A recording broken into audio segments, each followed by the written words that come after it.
건강 유의하셔야지 또 교회에 와서 예배를 잘 드릴 수 있으니까 예배에 지장이 없기를 바랍니다. 우리 역사를 보면 한 시대가 끝나고 새로운 시대가 열릴 때는 항상 그 시대를 여는데 중요한 역할을 하는 사람이 등장합니다.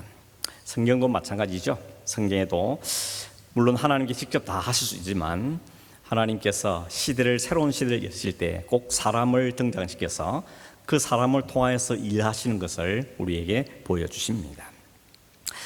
물론 하나님이 우리의 도움이 없으면 못한다 그런 의미는 아니겠죠. 이 천지 만물을 만드신 분이 하나님이신데 우리가 무슨 도움이 크게 되겠는가 이런 생각을 하게 되어지는 것입니다. 어떤 분은 그러더라고요. 천지 만물을 창조하실 때는 아무도 없었으니까 하나님 도와줄 사람도 없었다 이렇게 이야기하는데 설사 있었다 하더라도 하나님 하신 일을 인간이 얼마나 돕겠습니까? 하나님께서 하시는 것이죠. 그런데 역사 일을 시작하신 다음에는 하나님께 항상 혼자 하시지 아니하시고 꼭 사람을 등장시켜서 그 사람을 파트너로 삼고 그와 함께 일하시는 것을 우리에게 보여주는 게 성경의 기록이죠. 보잘것없는 인간이지만 하나 우리를 동력자로 파트너로 삼아주신 것을 보게 되는 것입니다. 430년 동안 애굽에서 노예 생활을 하고 있던 이스라엘 백성들을 새로운 땅 가나안 땅으로 가기 위해서 출애굽시키는 이 엄청난 새로운 일을 위해서 하나님은 80세가 된 모세를 선택하시죠. 그를 등장시켜서 애굽의 기세등단 바로를 꺾으시고 하나의 역사를 이루어 가십니다. 모세 이후에 이제 가나안 땅을 정복하고 가나안에서의 이스라엘의 시대를 여시기 위해서 하나님은 여호수아를 등장시키죠. 가나안 땅을 다 정복하게 만들고 그 땅을 하나님의 백성들이 누릴 수 있도록 새로운 시대를 열어갑니다. 이 여호수아 시대 이후에 이어지는 시대를 우리는 사사시대라 부릅니다.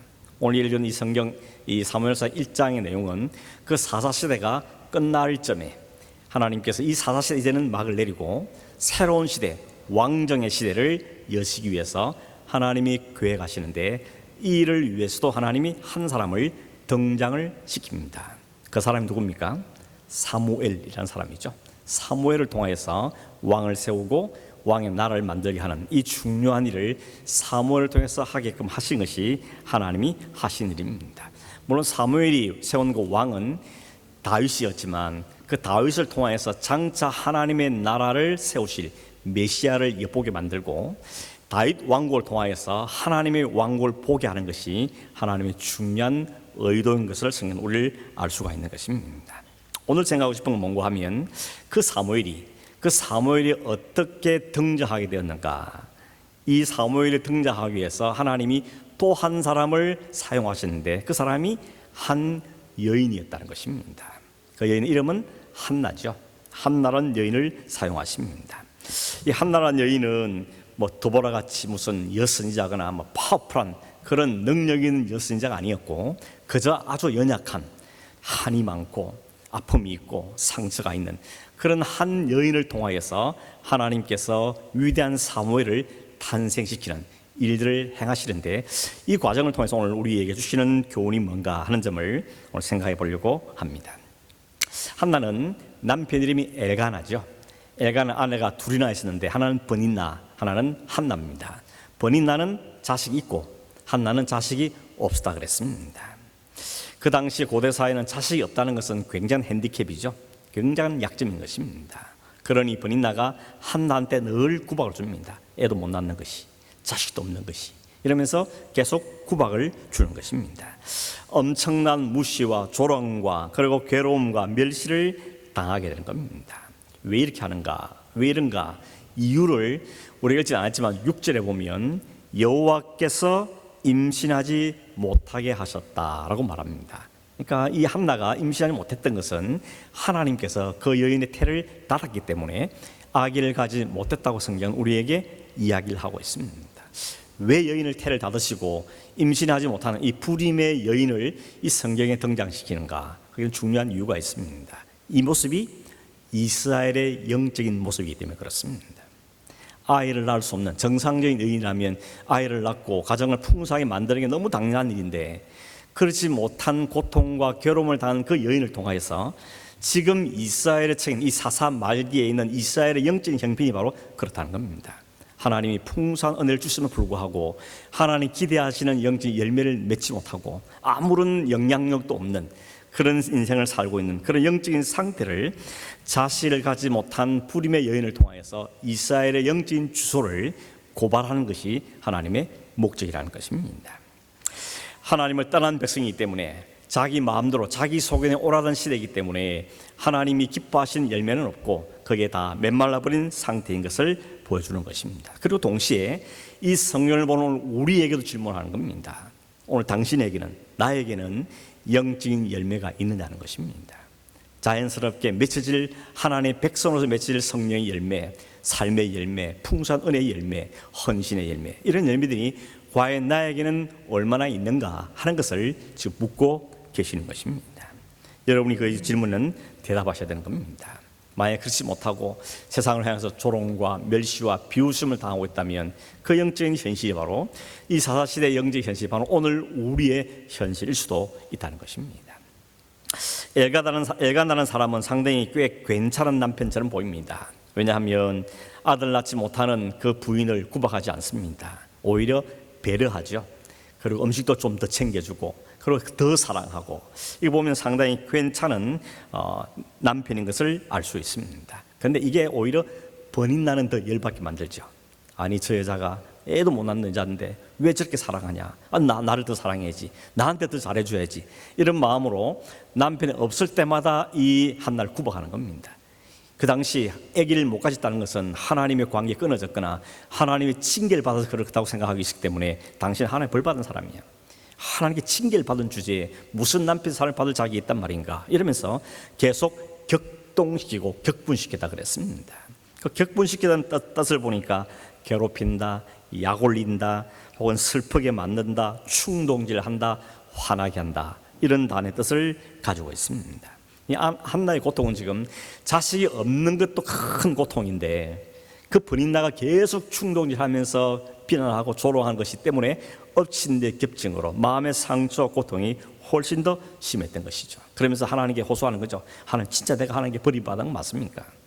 하나님이 정말 내가 가치가 없는 존재입니까? 이런 안타까운 마음도 이 한나의 마음속에 있었던 것입니다. 하루하루가 고통스럽고 하루하루가 힘들고 괴로운 삶을 살았던 것입니다. 아무리 생각해도 내가 그렇게 하나님께 버림받을 만한 일이 없는데 왜 나에 이런 고통을 주시는가, 이런 의문을 품고 살았던 한나를 상상해 볼 수가 있습니다. 요즘 우리가 욥기서 말씀을 묵상하고 있는데 욥이 딱 그렇지 않습니까? 욥은 인격적으로나 재물면이나 신앙면이나 모든 면에서 탁월한 동방의 가장 훌륭한 사람이 아닙니까? 오죽했으면 하나님이 사탄한테 자랑하죠. 야, 사탄, 너 욥 봤냐? 그런 사람이 없다. 내가 진짜 인정한 사람이다. 이렇게 자랑하는 욥이었습니다. 그런데 어땠습니까? 한날, 이틀도 아니고 하루 안에 다 빼앗겼습니다. 모든 재물을 다 빼앗기고 종들 다 죽고 심지어는 10명 되는 아들, 딸도 다 죽었다 그랬습니다. 거기다가 몸은 발바닥부터 머리끝 정수리까지 온통 종기가 다 일어나서 질그릇 갖고 막 벅벌 긁어야 되는 너무너무 비참한 현상이 됐고, 부인이 하다 못해서 저주하면 대접버려라 그러면서 욕을 하고 떠나버리는 너무 처참한 상태의 욥이 차고 말았던 것입니다. 근데 친구란 놈들이 와가지고는 말은 위로한다 그래놓고는 하는 말이 충고가 아니고 조언이 아니고 속을 또 뒤집어 놓고 자기들이 갖고 있는 얄랑한 지식 갖고 자기들의 경험을 갖고 자기들의 생각을 갖고 욥의 마음을 위로짓거든커녕 더 마음을 뒤집어 놓는 것을 우리가 계속해서 보고 있는 중에 있는 것입니다. 이 욥을 보면서 제가 참 이 반성도 하고 또 느끼게 된 게 뭔가 하면, 야, 참 진짜 말 조심해야 되겠다. 나는 좋은 의도로 조언이라고 했는데 조언이 아니고 그 사람의 상계에 또 소금 뿌리는 역할을 할 수도 있는 거구나. 내가 갖고 있는 신학적인 지식 혹은 내가 하는 경험, 내가 하는 바르게 생각하는 그 생각들이 내가 보기엔 괜찮은 생각인 줄 알았는데 그 사람 입장에서는 그게 오히려 독이 되거나 아픔이 될 수도 있는 거구나. 그러니 너무 선입견을 가지고 내 주장, 내 신앙의 잣들어가고 다른 사람에 대해서 평가하는 것은 정말 조심해야 되겠구나 하는 점들을 다시 생각하게 되어졌습니다.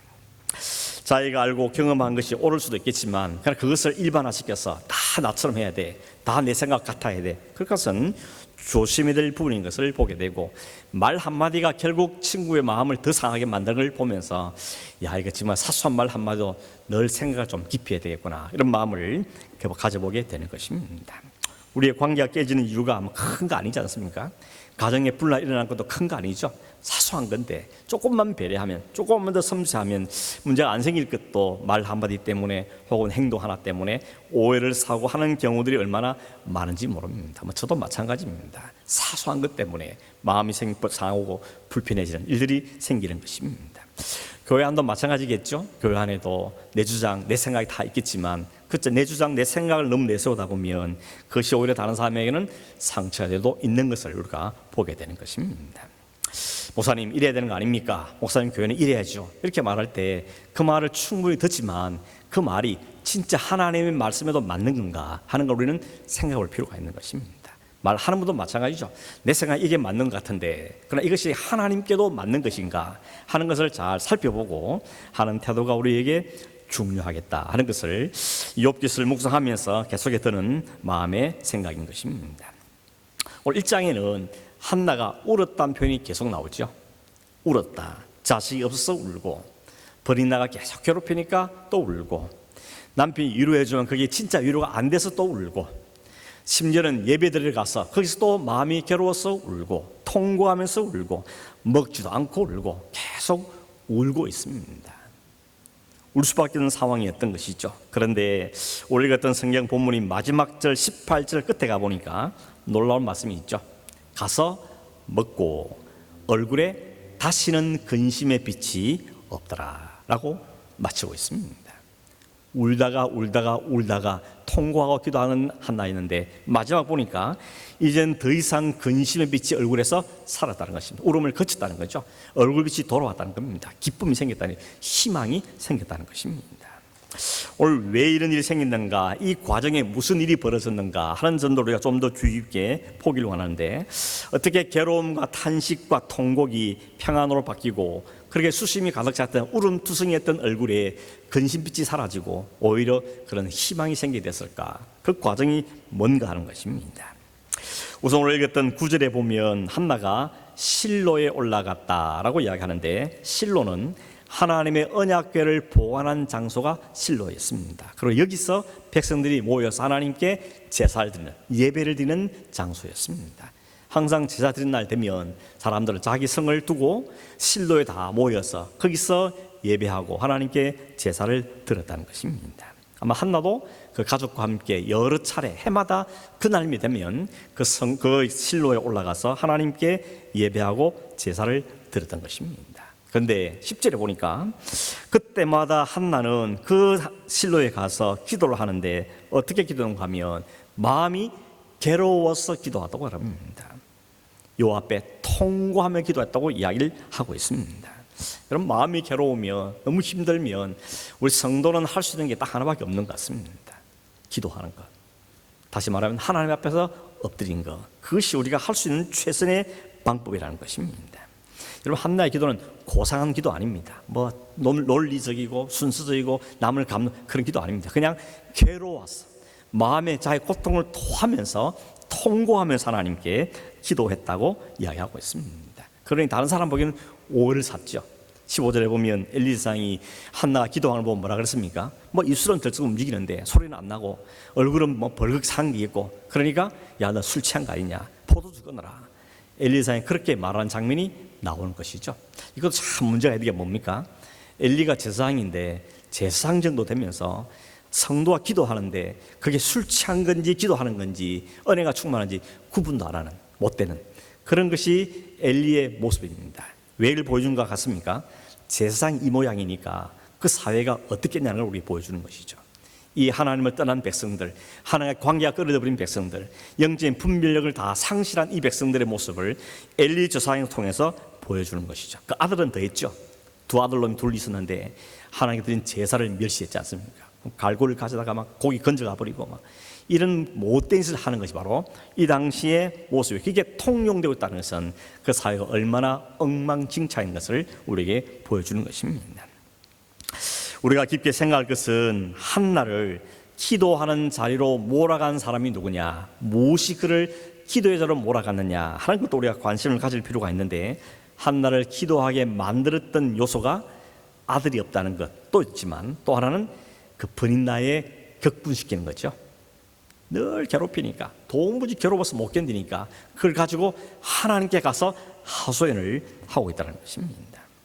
만약에 버닌나가 그렇게 괴롭히면 안 왔더라면, 그래서 남편 그래서 사랑도 받고 있으니까, 아들 없어도 남편이 이렇게 사랑해 주니까, 그래서 그 사랑을 의지하면서 그럭저럭 살 수도 있을 것 같았는데, 이 버닌나가 괴롭힘이 너무 심하니까, 그게 달하니까 도저히 견딜 수 없으니까 이 한나가 이걸 안고 하나님 앞에 가서, 하나님 나 좀 보세요, 내가 지금 이렇게 고통을 받고 있습니다, 그러면서 하나님께 지금 토하고 있는 것입니다. 오늘 우리도 그런 사람이 있을 수 있죠. 나를 기도하게 만드는 사람, 좋은 의미에서 기도하게 한 사람도 있지만 막 속을 뒤집어 먹어가지고 기도하게 만든 사람도 있죠. 그게 자식일 수도 있고, 혹은 그게 남편일 수도 있고, 그렇죠? 교회 안에 성도일 수도 있는 거죠. 근데 이런 생각이 들더라고요. 그럼에도 불구하고 그 사람 때 내가 기도하게 됐다면 그 참 감사한 거 아니냐, 밥 한 턱 사야 되는 겁니다. 감사합니다. 말은 못하고 속으로 그냥 당신 때문에 내가 기도하게 되었습니다, 이런 마음이 들어진다는 생각을 해보게 됩니다. 물론 여러분, 한나가 경건한 여자이기 때문에 그런 일 없어도 기도할 수 있겠다라는 말할 수도 있을지 모르겠지만, 사실 우리를 보면 그렇지 않습니까? 우리가 좀처럼 기도하는 게 습관화되고 기도에 이게 무슨 몸에 배어 있고 그렇지 않죠. 웬만큼 절박이지 않으면 기도 잘 안 하는 게 우리의 속성들이지 않습니까? 그래서 그러죠. 조금 어려우면 절대 기도 안 한다는 겁니다. 너무 어려워야, 너무 힘들어야, 도저히 의지할 데 없으면 그때는 정말 기도하는 자로 가게 된다는 것입니다. 갈 때까지 가야, 그래야 기도한다는 거죠. 하나님 아시기 때문에 우리를 갈 때까지 미루는 경우가 많은 것입니다. 그러나 지혜로운 성도는 어떻습니까? 사인만 빨리 오면 기도해야 되는구나 하고 기도하러 빨리 가는 게 훨씬 안전한 방법인 거죠. 갈 때가 얻어맞고 다 얻어맞고 그때서 기도한 다음에 해결하는 것도 그것도 은혜긴 하지만, 그만큼 은혜도 있긴 하겠지만, 가능하면 우리가 하나님의 은혜를 기억하면서 평상시의 삶 속에서 하나님의 관계를 잘 해가는 것이 지혜로운 태도라고 말할 수가 있다는 것입니다. 그렇게 어떤 사람은 버닌나 때문에 그가 기도했다면 버닌나도 항공로 세운 게 아니냐 이렇게 생각하면서 버닌나의 은혜를 받는 사람인데, 그러면 안 됩니다. 버닌나의 은혜 받으시면 안 됩니다. 심지어는 가룟 유다의 은혜 받는 사람 있잖아요. 가룟 유다가 예수님 십자가에 내몰았으니까 예수님 십자가 지셨지, 가룟 유다 십자가에 안 내몰았으면, 배신 안 했으면 예수님 십자가 안 지었을 거 아니냐, 그럼 우리도 구원 못 받는 거 아니냐, 이 구원에 가룟 유다가 큰 공로를 세웠다 이렇게 주장하는 사람이 있는데, 그걸 우리는 흔히 궤변이라 그럽니다. 궤변. 그렇지 않다는 겁니다. 오죽에 주님이 뭐라 그랬습니까? 가룟 유다를 가르쳐서 차라리 세상에 나지 않았으면 좋아할 뻔한 사람이다, 그렇게 말하는 걸 보면 그 악을, 결과를 갖고 악을 정당화시킬 수는 없다는 것입니다. 악은 악인 겁니다. 하나님 그 악마저도 하나님 일을 이루신 데 쓰실 뿐인 것이지, 악이 정당화될 수는 결단코 없다는 겁니다. 그 봐, 내가 거짓말해서 일이 잘 됐잖아, 이렇게 말하지 말라는 겁니다. 거짓말은 거짓말이고 악은 악입니다. 그러나 하나님은 너무 기똥차신 하나님이서 그것마저도 확 바꾸어서 선으로 몰고 가신 분이 그 하나님의 위대하심인 것이지, 그 사람을 우리가 높이고 그럴 수는 없다는 걸 기억해야 되는 것입니다. 한나는 버닌나 때문에 기도의 자로 갈 수밖에 없었습니다. 참 다행인 것은 안 싸웠다는 게 다행인 것이죠. 머리들 막 붙잡고 네가 잘나 내가 잘나 이랬으면 얼마나 골치 아프겠습니까? 그런데 그 다 고수모를 당하면서 그 모든 안고 하나님께 가서, 하나님 내가 지금 이거 당하고 있습니다, 통고하면서 하나님 앞에 기도를 하더라는 것입니다. 다투어 갖고는 문제 해결이 안 되는 거죠. 원망해서도 문제 해결이 안 되고, 자기를 자학해서도 문제 해결이 안 되고, 누구를 원망하고 정오한다고 문제는 해결이 안 되고, 오히려 문제는 더 꼬일 수밖에 없는 것입니다. 한나는 괴로운 마음과 그 상처 모든 걸 갖고 그걸 가지고 하나님 앞으로 갔다는 것이 오늘 우리에게 주는 중요한 메시지인 것입니다. 여러분, 살면서 어려움을 안 만났으면 좋겠다는 바람은 우리에게 다 있죠. 그런데 어려움을 안 만날 수 없다는 것도 우리가 잘 알지 않습니까? 고통과 고난을 좋아하는 사람은 아무도 없지만, 그럼에도 고통이 없는 인생은 없다는 것도 우리가 다 잘 알고 있지 않습니까? 그렇다면 뭐가 중요하겠습니까? 우리가 삶에서 만난 그 아픔과 고통을 어떻게 반응하는가 하는 게 중요한 것이죠. 이 고통, 이 삶의 문제를 어떻게 내가 반응해야 되는 것인가 하는 그 태도가 훨씬 중요한 것입니다. 한나가 우리에게 보여주는 모습은 뭔가 하면 하나님께 그 들고 가라는 겁니다. 그거 들고 혼자 끙끙 앓고 있지 말고 통고한다 해결되는 것이 아니고 하나님께 가서 울어도 하나님 앞에 가서 울라는 겁니다. 하나님께 사정을 이야기하면서 하나님께 울라고 이야기하고 있는 것이죠. 그럼 여러분, 고통과 아픔이 없으면 우리는 기도의 자로 잘 안 가는 특징을 갖고 있습니다. 어떤 분은 그러죠. 고난이 깊으면 깊을수록, 문제가 크면 클수록 하나님 은혜를 더 크게 경험할 가능성이 있다. 그래서 어떤 분은 말하기를 고난이 가장 위대한 기도의 교사다, 이런 말도 하는 걸 볼 수가 있습니다. 여러분, 기도하면 어떻게 하나님 응답하십니까? 기도하면 그 문제를 하나님 싹 풀어줘가지고 그렇게 응답하는 수도 있고, 또 반면에 문제는 안 풀어졌는데 그 문제를 태하는 내가 태도가 바뀌어져가지고 그걸 잘 해석해야 되고 그걸 뛰어넘는 실력을 내게 주셔가지고 거기에서 벗어나게 하는 경우도 있는 것입니다. 여러분, 둘 다 경험해 보시라고 생각이 떨어집니다. 하나님이 우리의 문제를 바라보는 시각을 바꾸어 주시고 그 문제를 다루는 우리의 마음의 태도를 바꾸어 주심으로 그 문제를 다루시는 어떤 방법으로 하나님은 응답해 주시는 하나님의 것을 보게 되는 것입니다. 오늘 우리를 힘들게 하는 사람이 있습니다. 그런데 그 사람이 우리를 기도의 자로 이끌어가는 동기가 될 수 있다는 사실을 주님 오늘 우리에게 말씀해 주고 있는 것입니다. 남들이 겪지 않는 그런 어려움을 만나는 사람도 있습니다. 그러나 그 고통이 그 사람을 단련시키죠. 그 고통을 잘 통과해냈을 때 아름다운 믿음의 사람으로 정금처럼 다듬어지는 그런 은혜가 있게 되는 것입니다. 그래서 고통 속에 하나님의 비밀이 있다, 이렇게 말하는 것입니다. 하나님의 계획이 그 고통 속에 담겨 있다고 말씀하는 겁니다. 그러면 여러분, 어려움을 만나면, 고통을 만나면 일단 놀라지 마셔야 됩니다. 마치 안 올 일이 온 것처럼, 내 인생에 일어나지 않아야 될 일이 일어난 것처럼 그렇게 막 화들짝 놀라고 막 어떻게 내 인생에 이런 일이 생기는가, 그러지 말라는 겁니다. 그냥 그대로 받아야 되는 것입니다. 불평하지 말고 또 울고만 있지 말고 그걸 가지고, 그 모든 상황을 가지고 하나님께 가서 기도하고 말씀드리는 게 필요하다는 것입니다. 한나가 오늘 우리의 보인 첫 번째 키는 바로 하나님께 갔다, 실로에 갔다, 그리고 하나님께 모든 걸 내려놓았다, 기도했다는 것이 첫 번째 키인 것입니다. 감정을 감정으로 풀지 않고 분노를 분노하는 마음으로 품지 않고 그걸 가지고 하나님께 감으로 거기 문제가 해결, 실마리가 풀어지게 되었다는 것입니다. 여러분, 엘가나는 좋은 남편입니다. 그리고 한나를 위로했습니다. 지극히 사랑했습니다. 버린나 몰래 더 챙겨주는 남편이었습니다. 그러나 그럼에도 불구하고 한나의 고통을 이 엘가나가 다 이해할 수도 없고 다 대신 당할 수도 없습니다. 한나의 고통은 그가 감당해야 될 몫이었던 것입니다. 우리도 그렇죠. 너무 힘든 사람이 있으면 위로도 해주고 기도도 해주고 그리고 밥도 사주고 격려도 하고 이렇게 하지만 그게 어느 정도 도움되기는 하지만 그럼에도 불구하고 우리가 감당할 몫은 여전히 있습니다. 내가 감당해야만 지나가는 몫이 반드시 있다는 것입니다. 기도도 내가 감당할 몫이 있는 겁니다. 누군가 나를 기도해주고 나를 해주는 건 너무 도움이 되고 감사하지만 그러나 내가 누구도 대신할 수 없는 몫이 있다는 걸 우리는 기억을 해야 되는 것입니다. 오늘 꼭 중요한 건 뭔가 하면 한나가 뭐라고 기도했느냐, 기도 내용인데 그게 11절입니다.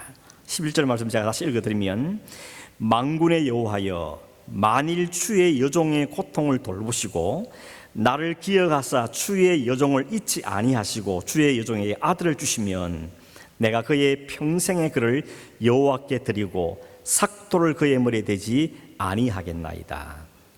이게 무심코 지나갔던 말씀인데 또 읽고 또 읽고 또 읽어보니까 이게 참 놀라운 비밀이 담겨 있습니다. 그럼 한나는 마음에 괴로웠으면 기도합니다. 기도한 목적은 하나님 웬만하면 아들 하나 주시죠. 이게 기도의 시작이었습니다. 그런데 한나의 기도의 내용을 뒷부분을 보니까 아들을 주시면 이걸 갖고 이 버린 나간 나를 괴로운 것을 한번 되갚겠습니다. 나도 아들 자랑하면서 나도 아들 생겼어, 이러고 싶다, 이런 마음으로 출발했는지 모르겠지만 뒤를 보니까 그렇지 않고 하나님 아들을 주시면 이 아들을 하나님께 드리겠습니다, 이렇게 지금 이야기하고 있는 것입니다. 여기 또 은혜 받아가지고 하나님 아들 주시면 목사 시키겠습니다, 이런 분들이 상당히 많았거든요. 우리 아버지도 아들 주시면 하나님께 바칩니다. 그 바람에 제가 목사가 됐죠. 동생이 남동생이 한 두 사람 있었으면 그놈 시키고 나는 안 했을 텐데 하나밖에 없어갖고 그냥 목사가 됐는데, 그런 의미 정도가 아니고 이 한나에게 담기는 그 아들을 드렸다는 의미는 더 깊은 의미가 있습니다. 여러분, 한나의 기도의 방향과 목적이 달라진 걸 보게 되는 겁니다. 처음에 아들 달랄 때 뭐겠습니까? 아들 주시면 이 내 원통에 풀리겠다는 거죠. 저 버린 나의 그 고통사는 것을 내가 좀 벗어나겠습니다. 이제 누가 아무도 나를 가르치지 못할 겁니다. 이런 마음이 강했지 않겠습니까? 그런데 정작 하나님 아들을 주시면 그 아들 하나님을 위해서 드리겠습니다 라고 지금 이야기하고 있다는 것입니다. 하나님께 드린다는 표현이 머리에 삭돌되지 않는다는 거죠. 머리에 칼 되지 않는다. 이게 나실인이라 그러죠. 하나님께 드린 사람, 하나님께 바쳐진 사람이라는 뜻을 갖고 있는 것입니다. 그러니까 아들 주시면 그 아들 내 아들로 삼지 않고 하나님의 아들로 내가 바치겠습니다, 이런 이야기를 하고 있는 것입니다. 중요한 것은 분명히 자기 문제 때문에 답답해서 고통스러워 괴로워서 기도를 시작했는데 기도하는 중에 그 기도 응답의 아들 주심의 목적이 싹 틀어지더라는 것입니다. 아마 여러분들 그런 경험을 많이 하셨을 겁니다. 답답한 마음으로 기도를 시작했는데 기도하다가 보면 그 기도의 목적과 방향과 태도가 샥 틀어지는 경험 해보셨죠? 안 해보셨습니까? 해보시길 바랍니다.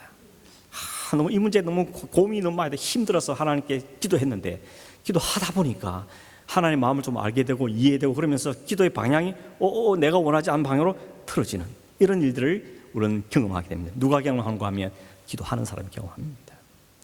기도하면 이런 일들을 경험하게 되는 것이죠.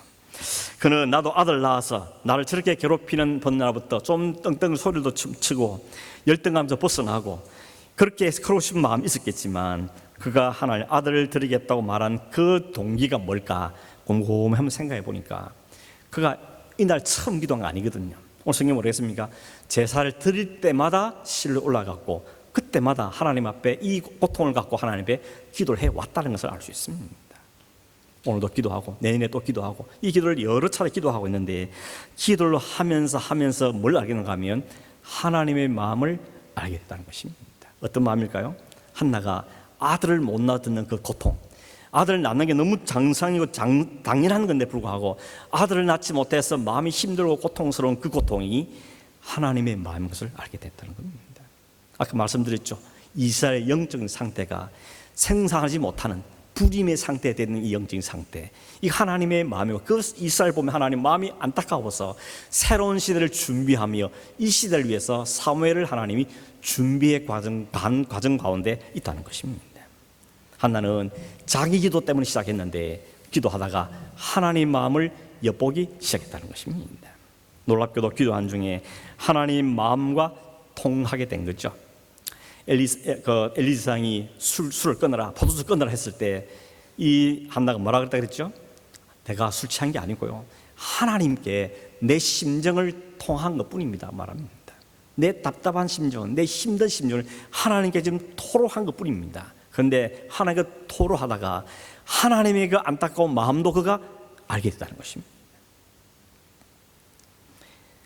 엘리사장도 모르고 있지 않습니까? 엘리사의 두 아들 제사장도 모르고 있습니다. 아무도 하나님의 이 안타까운 마음을 알지 못하고 있는데 기도하다가 한나가 그 하나님 마음을 슬쩍 알게 됐다는 것입니다. 하나님도 나만큼 더 아파하시는구나. 내가 아들이 없어 이 고통을 겪고 있는데 하나님은 이 하나님의 백성이 생산치 못한 영적인 생산이 없는 멈춰버린 이 타락한 백성을 보면서 하나님 얼마나 안타까워하시는가, 그 마음을 한나가 알기 시작했다는 것입니다. 이게 마음이 통한 거죠. 하나님의 마음을 알게 된 것입니다. 이게 기도하는 사람이 누리는 복입니다. 나 문제 때문에 기도 시작했는데, 내가 너무 고통스러워 내 문제 해결하려고 기도 시작했는데 기도하다 보니 하나님 마음을 이해하기 시작하고 하나님 심정도 깨달아지는 것, 그런 마음을 누리게 되는 것이 바로 이 기도하는 사람이 누리는 축복인 것이죠. 하나님은 그 한나에게 사무엘을 주십니다. 그 사무엘은 이 한나가 낳은 아들일 뿐만 아니고 하나님께서 이스라엘의 그 암흑기를 거두어내시고 하나님 나라를 세우기 위해서 하나님이 생산한 아들인 것입니다. 한나의 아들이 아니라 하나님의 아들인 것을 알게 된 거죠. 그러니 한나가 뭐라고 고백하는 겁니까? 이 아들 내 아들 아닙니다. 하나님이 하시고 싶은 그 일, 하나님이 여시는 그 시대를 위해서 이 아들을 사용하십시오. 그럼 하나님께 이 아들을 바치게 되었다는 것입니다. 아브라함도 자기 아들 바치잖아요.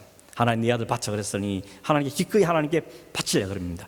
처음에는 아들 하나만 주면 소원이 없었겠는데 25년이 지나도 아들이 없었는데 하나님 100세에 겨우 아들 하나 주셨는데 그 아들 바치라고 했을 때 아버지는 그 아들 바칩니다. 왜 바치게 됐을까요? 그 25년 30년 동안 그는 레슨을 받은 겁니다. 내 인생이 하나님의 인생이고 하나님이 이를 내가 부름받은 것이고 내가 대를 이어서 하나님의 구원의 역사를 이루신 게 하나님의 목적이구나. 그러니 하나님 바치는 바칩니다. 이런 자리로 가게 되었다는 것입니다.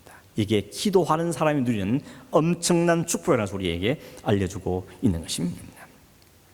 여러분, 우리가 기도 시작하면 하나님께서는 우리의 기도를 우리가 생각보다 훨씬 더 놀랍고 기대하지도 못한 것으로 우리에게 응답하신다는 사실을 오늘 이 한나의 기도를 통해 우리에게 보여주고 있는 것입니다. 처음에는 하나님 아들 하나만 주세요 이렇게 기도를 시작했는데 이제는 하나님 이 아들 하나님이 바칩니다. 드리는 기도로 바뀌더라는 겁니다. 이것도 주시고 저것도 주시고 이게 부족하고 이렇게 기도를 시작했는데 기도를 통해 하나님 마음을 알게 되니까 하나님 이것도 하나님 주시고 이것도 하나님 가져가시고 이것도 하나님 드립니다. 하나님께 헌신한 기도로 그게 바뀌시더라는 것입니다. 이게 기도하면서 하나님의 마음을 알아버리는 사람이 누리는 놀라운 축복이라는 것을 우리가 배우게 되는 것입니다. 오늘 보면 마지막 절인 18절 끝에 그리고 19절 끝에 보면 한나의 얼굴에 다시는 근심이 없었다라고 말한 다음에 한나는 그 다음 아침 일찍 일어나서 여호와께 경배한 다음에 자기 집으로 돌아갔고 집으로 돌아온 그 한나와 엘가나가 동침하였더니 여호와께서 그를 생각하셨다라고 이야기하고 있습니다. 우리말 성경에는 생각했다고 말하지만 영어 성경에 보니까 remember, 기억했다고 말합니다. 여호와께서 한나를 기억하시다고 말합니다. 여러분, 누군가 나를 기억하신다면 참 감사하지 않습니까? 내가 힘들어하고 있는데 고통스러워하고 있는데 집사님 내가 당신을 기억하고 있어요. 내가 당신을 기도하고 있습니다. 힘을 내세요. 이렇게 말할 때 얼마나 위로가 되고 격려가 됩니까? 그런데 하나님이 우리를 향해서 I will remember you, 너를 항상 기억한다. 네 부모가 너를 인다 할지라도 나는 늘 네 손바닥 내 손바닥 기록해 놓기 때문에 나는 너를 잊지 않는다. 내가 늘 반드시 끝까지 책임진다. 이게 하나님이 기억한단 말에 담겨 있는 겁니다. 우리처럼 한번 들었는데 세월이 지나면 또 잊어버리고 나이가 드니까 잊어버리고 그게 아니고 하나님 손바닥에 새겨놓고 그 이름을 기억하신다는 겁니다. 기억한다면 무슨 말입니까? 책임진다는 이야기죠. 내가 내게 약속을 반드시 이룬다는 겁니다. 하나님 너를 향한 그 뜻을 내가 반드시 변하지 않고 그걸 이루시겠다는 게 하나님의 말씀이 거기에 담겨져 있다는 것입니다. 결국 그에게 사무엘이라는 아들이 태어났죠. 그리고 그 사무엘을 통해서 하나님이 말씀하신 그 새로운 시대를 여신 것입니다. 새로운 역사가 시작되었습니다. 여러분, 한나가 이걸 알고 기도했을까요? 아니면 이렇게 되라고 기도했을까요? 그렇지 않지 않습니까? 그냥 아들 주면 좋겠습니다. 너무 힘드니까, 너무 고통스러우니까, 너무 다 억울하니까 하나님 아들 하나만 주면 좋겠습니다. 이렇게 기도를 출발했는데 하나님은 그 기도를 기억하시고 거기에 사무엘을 주심으로 그 사무엘을 통해서 한나는 꿈에도 생각도 못한 하나님의 프로젝트를 완성해 가시더라는 겁니다. 이것이 기도가 갖고 있는 놀라운 축복인 것을 우리에게 말씀하고 있는 것입니다. 한 여인의 깨어있는 기도가, 하나님 엎드리는 그 기도가 얼마나 소중한 열매를 맺었는가. 물론 하나님 하셨죠. 그러나 그 기도하는 그 자체가 얼마나 중요한 것입니까? 오늘 우리 시대에도 깨어서 기도하는 사람이 필요한 시대가 아니겠습니까? 여러분 가정에 가족들 가운데 한 사람도 깨어있어야 되는 겁니다. 다 잠자고 있으면 그 가정은 무너집니다. 하나라도 깨어있어야지 가능성이 있지 않겠습니까? 엄마가 깨있든지 아빠가 깨있든지 자녀가 깨있든지. 그래서 이 가정을 위해서 기도하고 그걸 품고 기도하는 누군가가 있어야 되지 않겠습니까? 하나님 이 가정을 하나님 살리시고 이 가정을 지켜주시고 누군가 깨어 기도한 사람이 있을 때 그 기도를 통해 하나님은 생각도 못한 놀랍고 엄청난 일을 해 가시더라는 것입니다.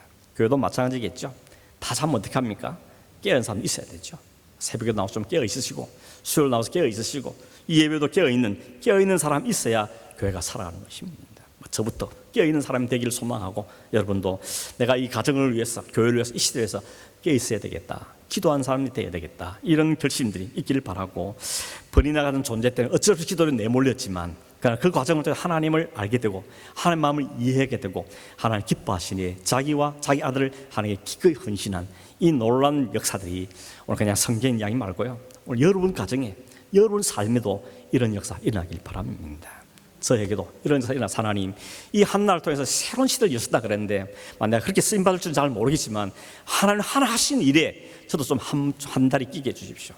하나의 출발점 되게 해주십시오. 이 가정을 살리는데, 이 교회를 살리는데, 이 시대를 살리는데도 하나님 한 자리 할 수 있는 그런 은혜를 주십시오. 이런 기도가 우리 있어야 될 때라 생각 들어지고, 그래 기도할 때 하나님께서는 그 기도 우리가 생각보다 더 훨씬 놀라운 일들로 응답할 줄로 믿습니다. 저 여러분이 이와 같은 놀라운 기도의 체험과 능력 있는 삶을 사는 우리 모두가 되어져서 얼굴빛에 근심이 좀 사라지고 그 하나님 때문에 감사하고 기꺼이 주를 헌신하는 삶을 살아가는 그런 우리 모두가 되기를 주의 이름으로 축원합니다.